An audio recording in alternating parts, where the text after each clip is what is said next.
हम्म 2026 के अगर हम आर्थिक आंकड़े देखें ना, तो एक बहुत ही एक बड़ा अजीब सा विरोधाभास नजर आ रहा है मुझे। अच्छा, कैसा विरोधाभास?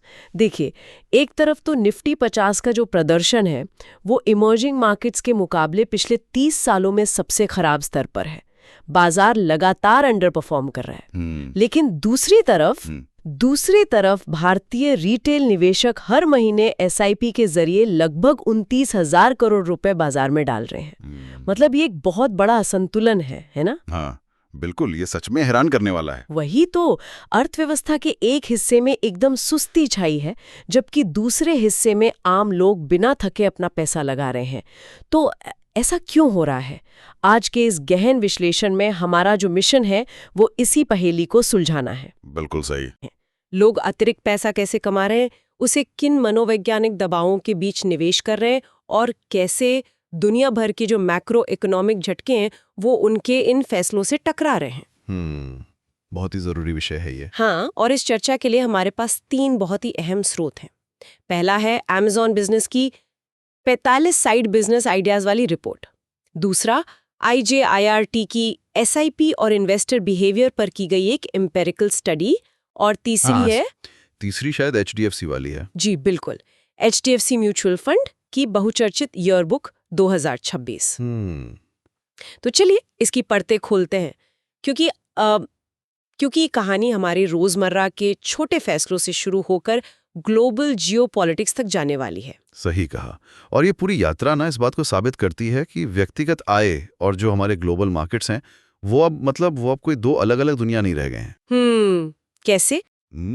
आमतौर पर ऐसा लगता है ना कि एक आम इंसान का बैंक बैलेंस या उसकी छोटी सी बचत का वैश्विक व्यापार युद्धों से क्या लेना देना। बिल्कुल, लोग तो यही सोचते हैं। हाँ, लेकिन आज एक छोटे से शहर में चल रहा साइड बिजनेस और अमेरिका में लिए गए टैरिफ के फैसले, ये सब एक ही अदृश्य आर्थिक धागे से बंधे हुए हैं। जब तक हम इस माइक्रो और मैक्रो के कनेक्शन को नहीं समझेंगे ना, तब तक 2026 की जो अर्थव्यवस्था की असली तस्वीर है वो पकड़ में नहीं आएगी। तो फिर शुरुआत बिल्कुल जमीनी स्तर से करते हैं, यानी माइक्रो लेवल से, जिसे आजकल द हसल इकोनॉमी कहा जा रहा है। हाँ, द हसल इकोनॉमी। मैंने Amazon बिजनेस की रिपोर्ट पढ़ी और उसके मुताबिक 2026 में अतिरिक्त आय के लिए 45 बेहतरीन साइड बिजनेस आइडियाज मौजूद हैं। इनमें ड्रॉप शिपिंग, ऑनलाइन ट्यूटरिंग, पेट सिटिंग, टिफिन सर्विस और व्लॉगिंग जैसे नाम सबसे ऊपर हैं। ये सब काफी ट्रेंड में है आजकल। हाँ ना, और इन सभी में एक पैटर्न बहुत साफ दिख रहा है मुझे। बहुत कम पूंजी का निवेश और काम के घंटों में भारी लचीलापन।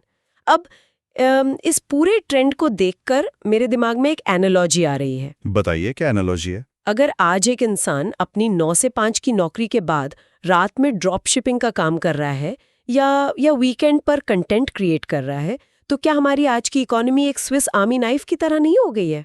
स्विस आर्मी नाइफ मतलब जहां सर्वाइवल के लिए सिर्फ एक टूल, यानी सिर्फ एक जॉब काफी नहीं रह गया है। लोगों को हर वक्त कई तरह के टूल्स खुले रखने पड़ रहे हैं, है ना? अरे वाह, ये स्विस आर्मी नाइफ वाली तुलना तो बिल्कुल सटीक बैठती है ना? हाँ, और इस बदलाव के पीछे के मैकेनिज्म को समझना बहुत जरूरी है।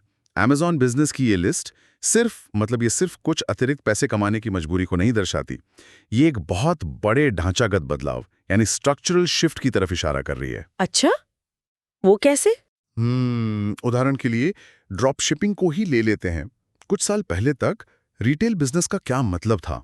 यही कि दुकान खोलो, माल भरो। बिल्कुल, एक बड़ी इन्वेंट्री खरीदना, गोदाम का किराया देना और पूरी सप्लाई चेन को मैनेज करना। लेकिन आज जो B2B ई-कॉमर्स प्लेटफॉर्म्स हैं ना, उन्होंने इस पूरी प्रक्रिया से फिजिकल इन्वेंट्री की जरूरत को ही खत्म कर दिया है। हाँ, ये तो है।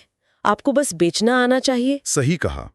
एक व्यक्ति सिर्फ एक लैपटॉप के जरिए ग्लोबल होलसेलर से सीधा माल ग्राहकों तक पहुंचा सकता है। तो ये जो तकनीक है ना, इसने माइक्रो एंटरप्रेन्योरशिप की राह में आने वाली सबसे बड़ी रुकावट को हटा दिया है।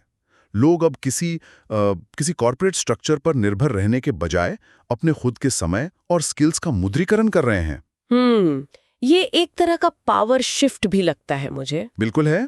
जब लोग खुद अपनी आय के स्रोत बनाते हैं, तो वे अपनी आर्थिक सुरक्षा का नियंत्रण अपने हाथ में ले रहे होते हैं।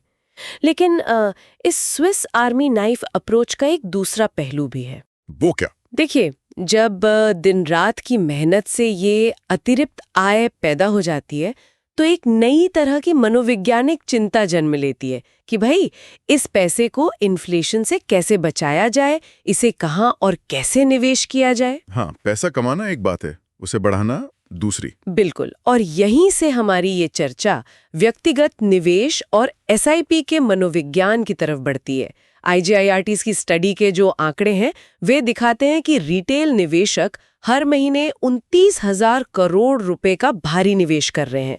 जाहिर है इसके पीछे रुपी कॉस्ट एवरेजिंग और पावर ऑफ कंपाउंडिंग का गणित काम कर रहा है। गणित तो यही कहता है। लेकिन अब यहाँ मामला सच में बहुत दिलचस्प हो जाता है क्योंकि इंसान का दिमाग ना कोई स्प्रेडशीट की तरह काम नहीं करता। बिल्कुल नहीं करता, भावनाएं बीच में आ ही जाती हैं। हाँ। और इस स्टडी का सबसे बड़ा फोकस बिहेवियरल गैप पर है।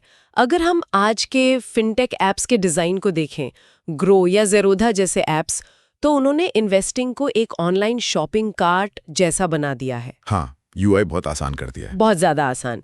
ऐसा लगता है कि पोर्टफोलियो में लाल रंग के गिरते हुए आंकड़े देखकर पैनिक करना और महज एक स्वाइप या एक क्लिक से अपनी सालों की एसआईपी को रोक देना, ये खतरनाक रूप से आसान हो गया है। ये तकनीक का एक बहुत बड़ा